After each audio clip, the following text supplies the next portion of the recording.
Olá, meu nome é Edma, sou estudante de Ciências Biológicas na Universidade Federal da Bahia e orientanda da professora doutora Laís Tomasi. Hoje eu vou apresentar o meu projeto de TCC, que tem como título Detecção molecular de Plasmodium spp em psitacídeos de um centro de triagem de animais silvestres, CETAS, da Bahia, Brasil. O Brasil é um país mega diverso, sendo o primeiro em riqueza de fauna e o terceiro em riqueza de aves, contendo 17,82% de todas as espécies de aves escritas. Dentre as aves, destaca-se a ordem Piscitaciformes, sendo o Brasil o país com maior riqueza global desse grupo, 87 espécies. Dessas, 16 espécies correm risco de extinção. Uma das ameaças a essas espécies é o tráfico de animais silvestres. O tráfico de animais silvestres é a terceira maior atividade ilegal do mundo, perdendo apenas para drogas e armas. Estima-se que sejam movimentados de 10 a 20 bilhões de dólares por ano e que o Brasil faça parte de 5 a 15% desse total. Os psitacídeos são muito visados como animais de estimação por sua capacidade de reproduzir sons do que lhe é dito, o que gera afeto em humanos. A venda de psitacídeos no Brasil é permitida por criatórios comerciais legalizados. Nesses criatórios, os animais são reproduzidos única e exclusivamente para se realizar essa venda. Porém, criminosos burlam as leis e capturam animais diretamente da natureza para a realização desse comércio. Uma das características do tráfico de animais silvestres é a alta taxa de mortalidade dos animais envolvidos. Estima-se que, a cada animal vendido, 9 animais morreram na captura ou no transporte.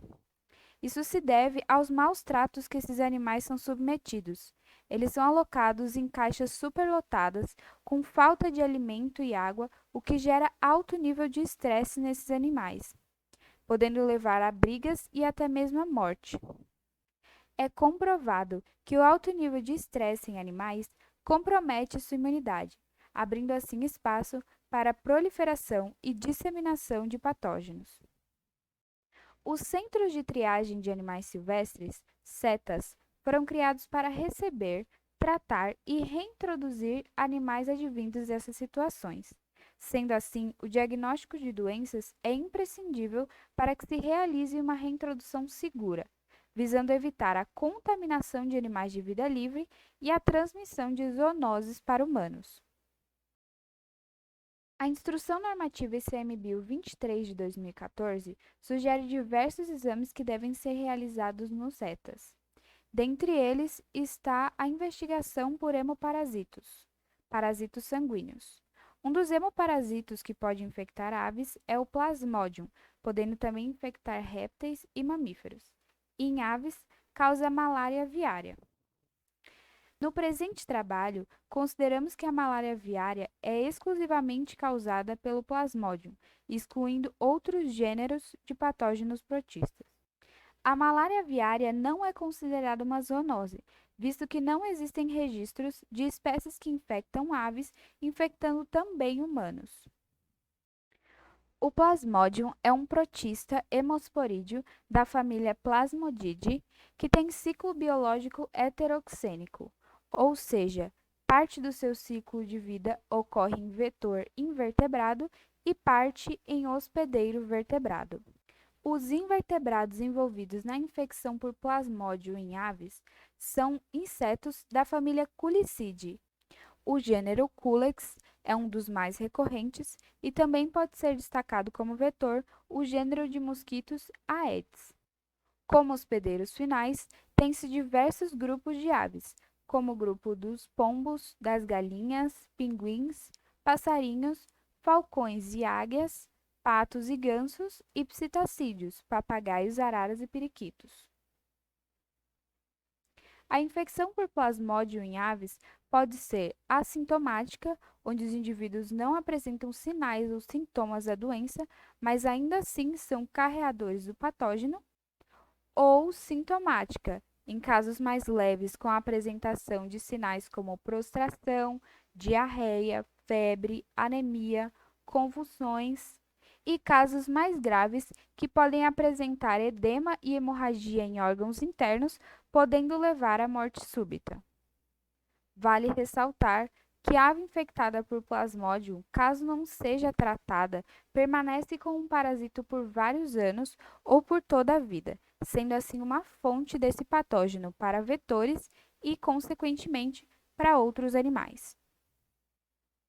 Levando em consideração o aqui exposto, a execução do presente projeto de pesquisa se justifica no apoio diagnóstico a projetos de reintrodução de animais silvestres na natureza, visto que o risco de contaminação de animais de vida livre é real. A Instrução Normativa ICMBio 23 de 2014 prevê a realização de diversos exames pelo Centro de Triagem de Animais Silvestres, dentre eles a investigação de hemoparasitos. Num cenário ideal, seria possível a realização de todos esses exames nos CETAS. Porém, não é o que ocorre. A falta de investimento público nessas instituições leva à falta de equipamento especializado para a realização dos exames e também à falta de recursos humanos. Por isso, é de extrema importância a parceria dos CETAS com universidades e instituições de pesquisa para a realização desses exames. Vale ressaltar que nunca houve avaliação molecular de hemoparasitos nos CETAS de Vitória da Conquista.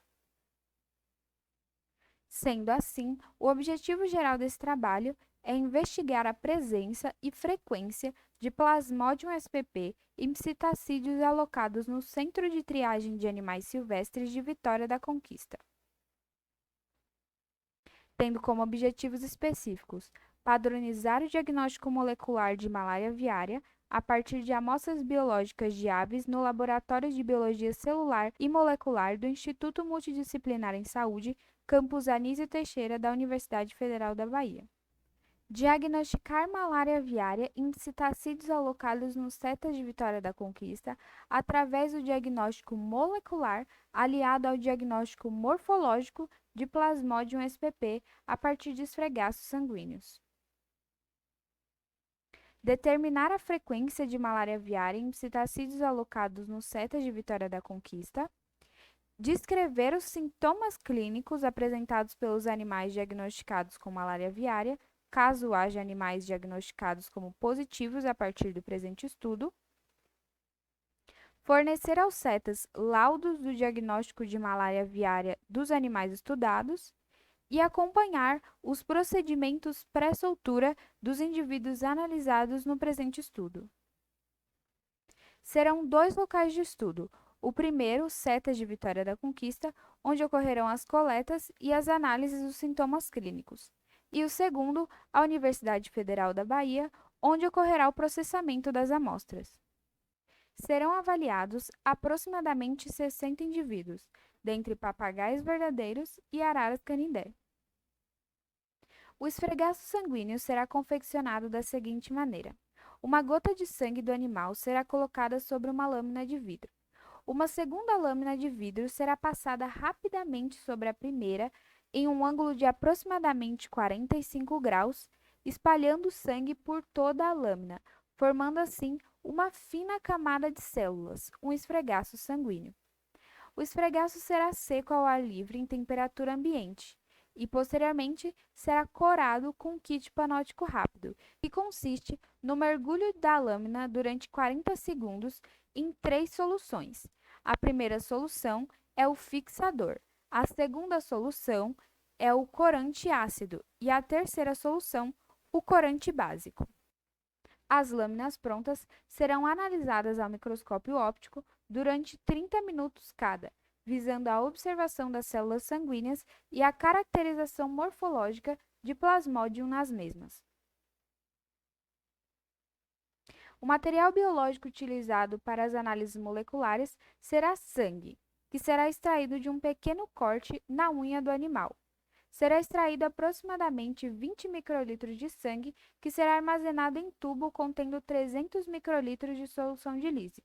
Esse tubo será armazenado em temperatura ambiente de 22 a 25 graus Celsius por no máximo 24 horas até o processamento da amostra. Como material biológico para controle positivo da reação de PCR, será utilizado o DNA extraído de sangue de aves de vida livre de infecção natural, que será cedido pela pesquisadora doutora Karen Kirchgatter, do Instituto de Medicina Tropical da USP. E como controle negativo, será utilizada água ultrapura. Chegando ao laboratório, aos tubos contendo material biológico será adicionada solução de RNase-A e será colocada em banho-maria a 37 graus durante 15 minutos. Após o esfriamento, será adicionada solução de precipitação de proteína e centrifugada a 13.000 G. O sobrenadante será colhido e adicionado isopropanol sobre ele. Após mais uma centrifugação, será adicionado etanol 70% sobre o pellet e será centrifugado novamente, visando a precipitação das fitas de DNA, que poderão ser visualizadas após esta centrifugação, no pellet, que será seco e reidratado.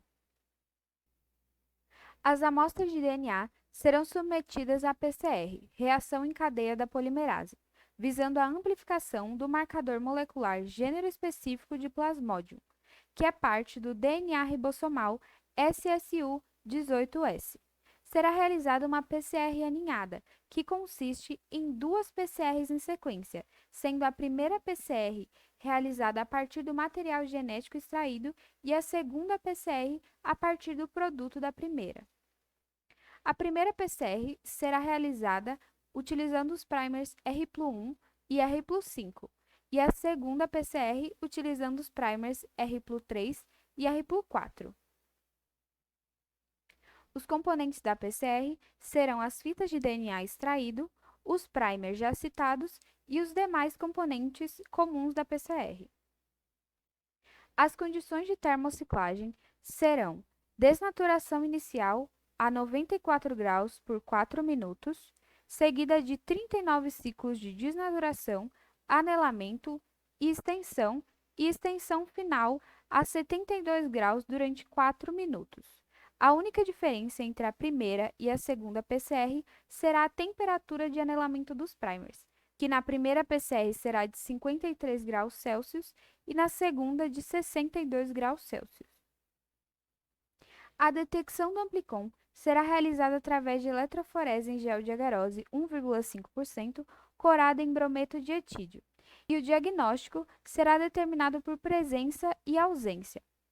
A presença de banda a aproximadamente 240 pares de base será considerado diagnóstico positivo para Plasmodium.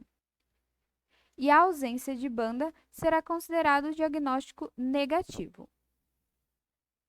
É planejado que o início desse trabalho seja em julho de 2020 e o final em junho de 2021.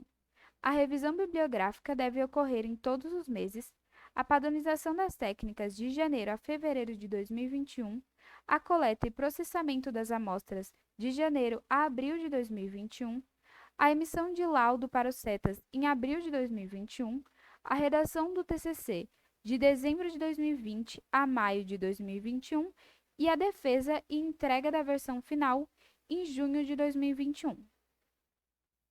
Quanto irá custar?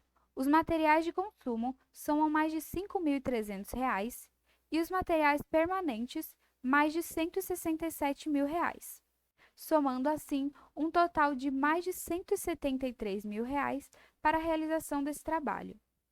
O financiamento será realizado pela UFBA e também por financiamento próprio dos pesquisadores envolvidos no projeto. Vale ressaltar que o equipamento mais caro utilizado nesse trabalho é o termociclador, custando sozinho mais de R$ 64.000. E os gastos próprios de desembolso imediato dos pesquisadores somam aproximadamente R$ 3.000. As referências.